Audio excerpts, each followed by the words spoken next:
जय भीम साथियों। मैं इस बिंदु पर आपको कहना चाहता हूं कि जब देश में भारत देश एक सोने की चिड़िया था और उस समय न जाने भारत पर कई एक देश के यहाँ गुलाम बनाकर शासन किए, जिसमें से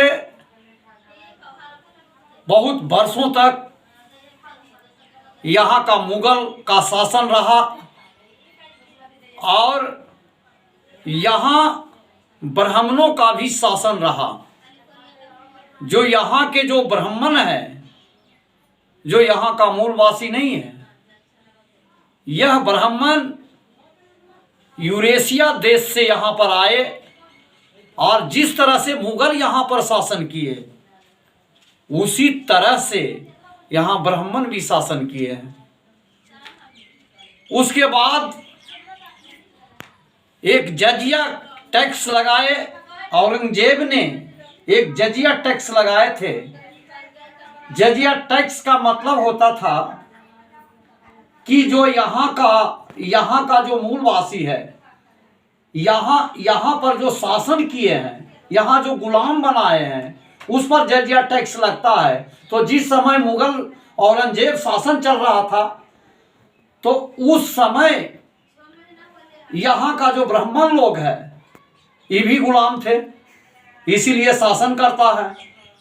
तो इन्होंने यहाँ का जो मूलवासी, यहाँ का जो लोग थे, तो उस पर जजिया टैक्स है जो कि ब्राह्मणों ने इनकार कर दिया देने के लिए कि हम जजिया टैक्स के अंतर्गत में नहीं आते हैं, इसलिए कि हमने भी यहाँ शासन किए हैं।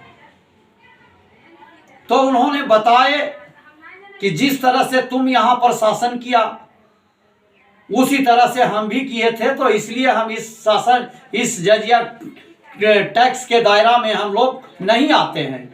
तो फिर हुआ क्या कि दोनों में एक कंबाइंड बना, दोनों में एक समझौता हुआ कि मुगल जो है यहाँ पर शासन करता था, राजगद्दी संभालता था, और यहाँ का जो ब्राह्मण जो लोग है, यह ब्राह्मण जो है उसकी सलाहकार के रूप में काम करता था। और यही कारण है कि यहाँ का मूल वासियों पर इतना बड़ा है जो कि अत्याचार और शोषण हुआ। और वो राजा तो और या बादशाह के तरह वो जो कि शासन करते थे, दोनों को कंबाइंड होकर के यहाँ का जो भारत के लोगों का, यहाँ का जो मूल वासियों पर इतना बड़ा शोषण ढाया गया, जो उसका परिणाम जो है वो वर्षों से है जो कि गुलाम बना करके रखा गया। उसी दरमियान में फिर है जो कि मुगलों का शासन गया, अंग्रेज का शासन आया। जब अंग्रेज का यहाँ पर शासन आया तो जो यहाँ का मूल वासियों पर जो शिकंजा कसा हुआ था, यहाँ का जो मूल वासियों पर दान प्रथा से लेकर के सती प्रथा, यहाँ मुझूठी प्रथा, यहाँ जो आस्तन कर जो प्रथा, इस सारे कर जो है यहाँ पर लगा करके रखे थे। तो अंग्रेजों ने यहाँ पर बाघ और बकरी को एक घाट में पानी पिलाना शुरू कर दिया। अंग्रेजों ने यहाँ का जो क्रूर प्रथा जो बना करके रखा था, उस प्रथा को इन्होंने अंग्रेज जो गंभीरता से लेते हुए बारी बारी से प्रथा को समाप्त करना शुरू किया। और उसी का रीजन में आज जो है अंग्रेज जो है बहुत से प्रथाएं को समाप्त कर दिया। उसी के दरमियान में अंग्रेजों ने 1774 में देवनंद नाम के ब्राह्मण को उन्होंने फांसी पर लटका दिए। इन्होंने ब्राह्मण को झटका लगा। फिर 1813 में प्राइम एजुकेशन के माध्यम से शिक्षा का अधिकार दिया, तो पर भी झटका लगा।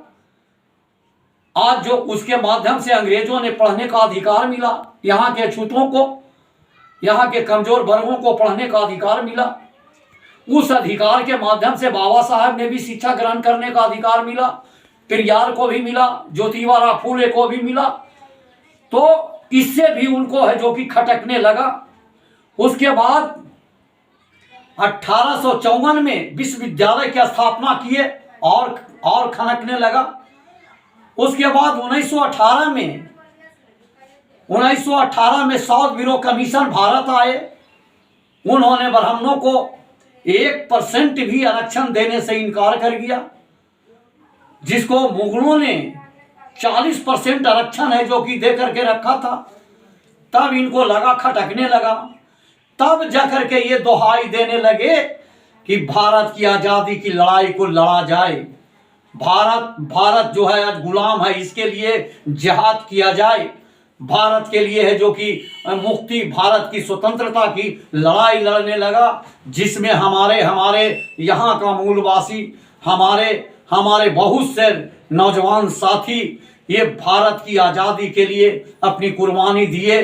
भगत सिंह से लेकर के बिस्मिल से लेकर के खुद्दीराम बोस से लेकर के तमाम जितने भी यहाँ का भारत का नौजवान साथी के जहन में आज़ादी का लहर दौड़ गया और अंग्रेज को यहाँ से भगाने का काम किए। इसलिए आज जो हमारे लोग, जो क्रांतिकारी लोग हैं, वो भी सपना देखे होंगे। हमारे लोग जो है यहाँ का जो आज़ादी के लिए दीवाने हुए, यहाँ हिंदू मुस्लिम सिख ईसाई सारे लोग हैं जो कि एकजुट हो करके ये भारत की आज़ादी की लड़ाई लड़ने में कामयाब हुए। उन्होंने भी सपना देखे थे कि हमारा देश स्वतंत्र होगा, सबों का मौलिक अधिकार मिलेगा, सब बराबरी के हकदार होंगे। आज जो है चंद मुट्ठी भर लोगों के साथ है जो कि सिमट कर आज़ादी रह गई है। इसके लेकर के पुनः आजाद होने की आवश्यकता है। जो आज आजादी मिली है वो पूर्ण आजादी नहीं है। हमारे समाज के, हमारे कमजोर वर्गों को, हमारे शोषित वंचित लोगों को जो आजादी होनी चाहिए, समानता के अधिकार होनी चाहिए, समान शिक्षा का अधिकार होनी चाहिए, वो आज हम लोग के साथ ऐसा भेदभाव नहीं है। इसलिए मैं अपनी वाणी को मैं विराम देते हुए ये कहना चाहता हूं कि सभी लोग एकजुट होने की आवश्यकता है। मैं अनिल पासवान, डॉक्टर भीमराव अंबेडकर संघर्ष विचार मंच राष्ट्रीय अध्यक्ष।